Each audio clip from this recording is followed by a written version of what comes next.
Boa noite, aqui é noite, no momento que eu tô gravando esse vídeo. Mas bom dia, boa tarde, se você estiver assistindo em outro momento. Esse vídeo é sobre o capítulo 3 do livro Os Sentidos do Trabalho, do Ricardo Antunes. Capítulo 3, que fala sobre as respostas do capital à sua crise estrutural e a reestruturação produtiva e sua repercussão no processo produtivo, no processo de trabalho. No último vídeo eu terminei falando sobre como o Fordismo crescia com base na exploração do trabalhador e que existia um limite para alcançar a social-democracia, porque não tem como você equilibrar essas duas coisas, a exploração e o direito do trabalho, certo? Mas diante dessa exploração surge um novo tipo de operário, um novo tipo de proletariado, que é chamado de operário massa. Ele é uma parcela hegemônica do proletariado da época taylorista e fordista. Quando eu digo parcela hegemônica, o que eu quero dizer é que ele era a maior parte das pessoas que trabalhavam naquele momento, deixando de ser um trabalhador da manufatura, dos trabalhos manuais, que dominava todos os processos de trabalho, para ser um trabalhador de fábrica, que vai ter um trabalho parcializado, que ele vai fazer coisas muito específicas no processo de produção. Então surge um novo proletariado que ele é massificado, ou seja, uniformizado. Todos eles são muito parecidos, passam pelos mesmos problemas, sofrem pelas ausências dos mesmos direitos, buscam os mesmos direitos, inclusive. Tem toda aquela problemática com a representação.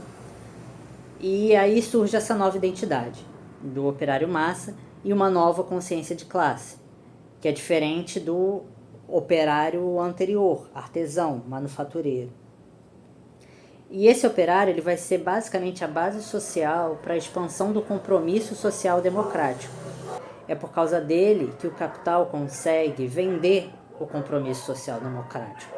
Dizer que eu te dou 1, 2 ou 3 direitos em troca de você desistir dos seus direitos por completo, do socialismo. Então ele vai aceitar esse compromisso e vai aceitar essas representações sindicalistas e políticas, que claro, vão ter seus problemas, vão ter suas crises, mas para ele até certo ponto, até certo momento, isso satisfaz. Trocar o seu trabalho, as horas do seu dia, o seu esforço, por ter um poder de compra. No entanto, essa base social também é o principal elemento de transbordamento, ruptura e confrontação desse compromisso social. Porque chega uma hora que não dá mais. O compromisso social não se conclui. Existe uma crise ocorrendo em que não se consegue dialogar entre o compromisso social e a vontade do capital de crescer. Então começa a ocorrer essa expropriação intensificada desse operário massa, que vai cada vez trabalhar mais, vai cada vez se dedicar mais ao chão de fábrica, sendo que ele não vai receber exatamente nada em troca por isso. O lucro continua sendo do patrão, certo? E ele é destituído da participação do seu processo de trabalho. E é curioso porque, apesar dele não participar em si do processo de trabalho, porque ele não é um ser pensante ali, ele é só um ser que faz, é esse mesmo operário massa que frequentemente era chamado para corrigir as deformações e os enganos da gerência científica e pelos quadros administrativos.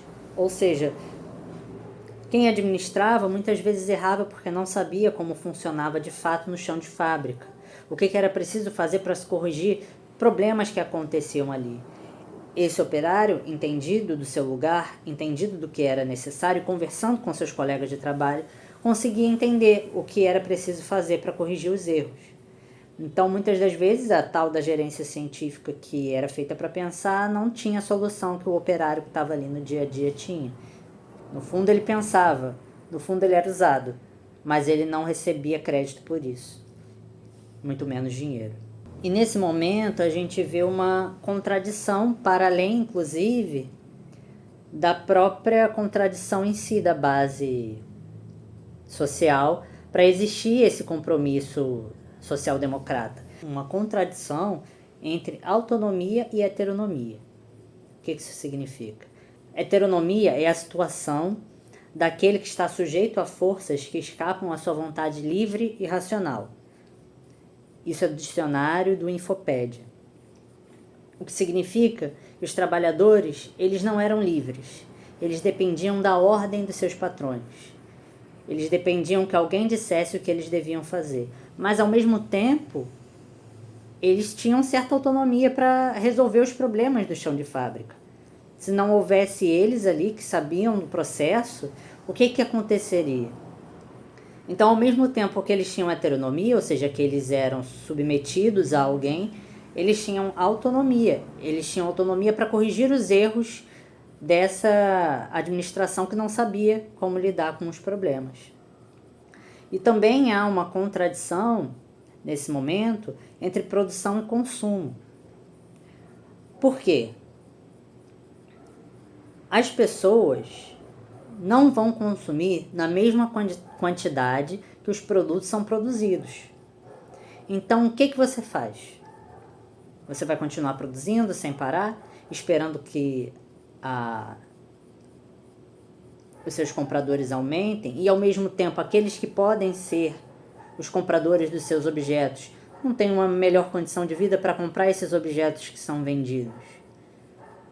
Então, ou você melhora a condição desse trabalhador e aí você tem mais consumo, ou você não melhora a condição desse trabalhador e você tem mais lucro, mas em compensação você vai produzir muito mais do que é necessário do uso disso. A gente vai ver mais tarde que o toyotismo ele vai dar uma solução para esse problema, que não é aumentar a qualidade de vida do trabalhador para que aumente seu consumo. Mas, voltando, nesse momento do Fordismo e do Taylorismo, nós temos uma mudança de geração. Porque a primeira geração que a gente vê, ela aceita as vantagens do Fordismo, que compensavam o preço a pagar pelo acesso ao poder de compra. Beleza, a gente já falou sobre isso. Mas a segunda geração, ela não está mais disposta a perder sua vida para ganhar a vida. O que significa perder a vida para ganhar a vida? Passar 12 horas no trabalho para conseguir comprar um objeto. 12 horas no trabalho, 16 horas às vezes, para conseguir comprar roupa, para conseguir comprar comida, para conseguir sobreviver. A segunda geração não aceita mais isso. Então é preciso haver uma mudança. Para a segunda geração não faz sentido trocar o trabalho e uma existência desprovida de sentido pelo crescimento do poder de compra. E de fato não faz. Você perde a sua vida, você não tem sentido para viver, e aí você tem como comprar o que é básico para você viver. Não faz realmente sentido. Então essa segunda geração não aceitava a privação do ser por um excedente de ter. E há um descontentamento em relação ao caminho social-democrata do movimento operário, que até então aceitava as coisas no molde em que o compromisso guiava. Eles estão descontentes principalmente porque o movimento operário, seguindo o caminho social-democrata, é incapaz de incorporar o movimento das bases sociais de trabalhadores. Porque em algum momento esse movimento ele vai desejar coisas que vai ultrapassar o que é a medida da social-democracia, que já vai beirar o socialismo.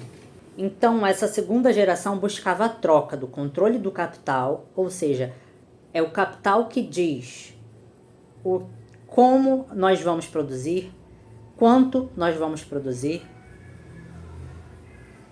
quando nós vamos produzir. E quem vai partir para o controle é o social, o que deveria ser desde o princípio. Então é a troca do poder, é a troca do controle do capital pelo controle social. É isso que a segunda geração vai buscar. E nessa busca a gente vai ver lutas proletárias sem e contra as organizações sindicais e políticas do modelo social-democrata, porque elas não conseguem responder aos anseios da base. Então há uma certa busca de uma auto-organização do coletivo, resgatando suas virtudes emancipatórias, desejando que não se dependa mais dessas organizações sindicais e políticas, porque afinal a base pensa, a base faz, a base não é ignorante, a base se organiza, a base é independente dos sindicatos, é independente das organizações políticas. Tanto é assim que essas lutas proletárias são chamadas de greves selvagens, porque são movimentos autônomos que ocorrem fora das instituições sindicais e políticas. Selvagem porque não é civilizatório, não é civilizado, não é organizado, mas é organizado, só não é organizado da maneira como o Estado, como se esperava, como as empresas, as indústrias esperavam que eles se organizassem. Eles se organizavam para além do que era a medida do compromisso social-democrata. Então o controle social do capital que era alienado muda. Alienado porque não sabia das suas condições de trabalho. Muda e passa a se buscar o controle social do trabalho sem o capital, pelos trabalhadores. Quem vai passar de tais normas são os trabalhadores, são os proletariados, aqueles que são alienados pelo capital e que passam a se organizar. E é claro, esse movimento é muito interessante, mas ele tem certo limite, né? Porque é difícil você desmontar uma estrutura organizacional social-democrática que é consolidada. Não tem como você de um dia para o outro fazer isso. Eles são muito organizados. Eles fazem infinitas coisas para conseguir manter o seu poder. E o capital, ele é muito forte. Como é que você vai mudar as estruturas do trabalho de maneira tão rápida? É complicado. Então, mudar estruturas consolidadas é difícil. Não é algo simples de se fazer. E eu não estou dizendo que eles não eram capazes. Só que talvez eles não tiveram tempo ou a resposta naquele momento para derrubar essa estrutura. E aí um desses problemas é que ele não conseguiu se converter num projeto societal hegemônico contrário ao capital. E por que ele não consegue fazer essa oposição forte e hegemônica? Porque ele não conseguiu articular com os novos movimentos sociais que estavam aparecendo naquele momento. Que era o movimento das pessoas pretas, que era o movimento dos LGBTs, que era o movimento antimanicomial, que era o movimento, enfim, os hippies, aquele movimento que surgia na década de 70. Se você não articula com esses movimentos, você não está unido com eles, entende? E eles estavam com muita força naquele momento, as pautas LGBT e de pessoas pretas eram muito importantes, ainda são muito importantes, mas naquele momento estava em ebulição, digamos assim, era extremamente necessário se falar sobre isso. Lembrando que todos esses movimentos, eles estão buscando liberdade. No fundo, era muito parecido com o que os trabalhadores queriam. Mas eles não souberam articular isso de uma maneira que juntasse todos os grupos, todos os movimentos. Além disso, não se conseguiu, naquele momento, consolidar formas de organização alternativas para contrapor os sindicatos e os partidos políticos. Até hoje é difícil. Até hoje não se tem exatamente uma resposta do que você pode fazer para contrapor esses lugares. Novas maneiras de se habitar esses lugares, certo? E se você não cria algo que contrapõe esse movimento de organizações sindicais e políticas, você vai deixar um lugar vazio. E o lugar vazio é muito perigoso, porque tudo pode entrar ali, inclusive o que não é desejado, que foi o que aconteceu. Como eles não deram uma resposta de maneiras alternativas de organização, infelizmente, como vamos ver mais tarde, o neoliberalismo ele toma conta, ele dá a resposta muito mais rápido, de acordo com os seus interesses, claro.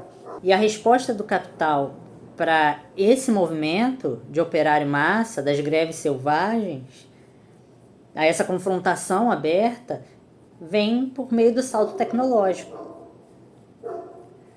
O que acontece?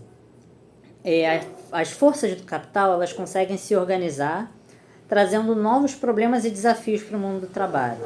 E eles conseguiram aproveitar esse movimento emancipatório, esse movimento de gestão mesmo, de como os trabalhadores pensavam, para fazer uma organização capitalista reconhecendo aquilo que estava sendo proposto pela classe trabalhadora. Então eles deram uma resposta, de certa maneira, ao que os trabalhadores estavam ansiando naquele momento. Mas não uma resposta em pró dos trabalhadores, porque eles utilizaram isso para continuar mantendo o capital como principal objetivo. E aí como ele recupera a temática que os trabalhadores buscavam?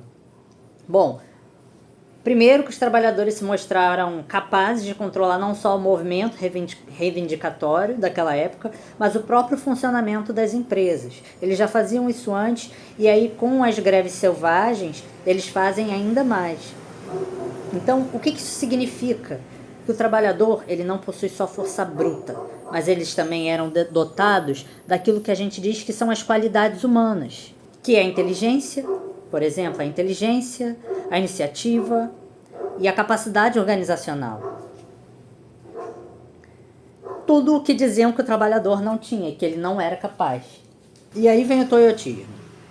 O toyotismo ele nasce no Japão e ele é muito conveniente à cultura japonesa, que é muito organizada, de pessoas muito dedicadas, esforçadas, pessoas muito organizadas. E o toyotismo vem para mostrar que é possível multiplicar o lucro explorando a imaginação, os dotes organizacionais, a capacidade de cooperação, todas as virtudes da inteligência que são do trabalhador. E aí o toyotismo vai trazer esse trabalhador polivalente, que raciocina e conhece mais dos processos tecnológicos e econômicos do seu ambiente imediato. Então o toyotismo vai trazer esse trabalhador polivalente, que raciocina e conhece mais dos seus processos tecnológicos e econômicos mais do que do seu ambiente imediato. Não que ele não conheça o ambiente imediato, mas não só o ambiente imediato. Ele conhece para além daquilo. Porque o trabalhador não é um ignorante, como se presumia antes. E o capítulo 3 ele vai terminar assim, dando uma palhinha só do toyotismo. No capítulo 4 a gente vai falar mais sobre isso. Eu espero que vocês tenham gostado do vídeo. Você clichê, dá uma curtida aqui se você gostou. E é isso. Eu desejo que vocês tenham uma ótima semana. Semana que vem eu trago mais informações do capítulo 4.